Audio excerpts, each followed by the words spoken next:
Alabama makes racial segregation mandatory. On September 3, 1901, Alabama adopted a new state constitution that prohibited interracial marriage and mandated separate schools for black and white children. The state constitutional convention's primary purpose was to legally disenfranchise black voters, and the new constitution also included several electoral policies designed to suppress black political power.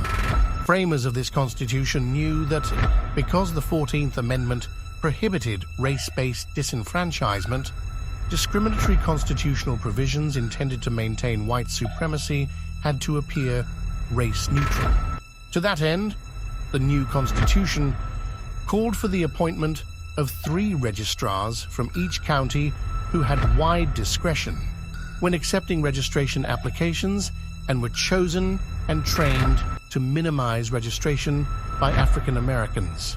The Constitution's new registration rules also required voters to be able to read and write any section of the U.S. Constitution and have been lawfully employed for the previous 12 months.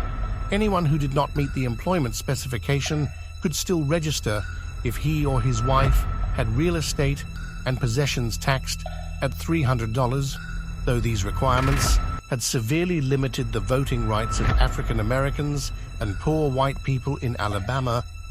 The constitutional drafters provided exceptions that allowed voters to register anyway if they were voters, descendants of voters, or could demonstrate an understanding of the U.S. Constitution. This provision offered a loophole much more likely to apply to white men who had been eligible for military service in the South. The effect was intentional.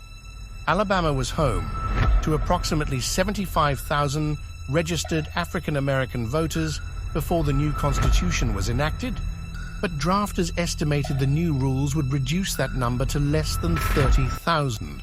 Alabama delegates approved the Constitution, 132-12. The state amended the 1901 Constitution since its adoption, but several of the discriminatory provisions of the 1901 Constitution, including the mandate to maintain racially segregated public schools, remained until 2022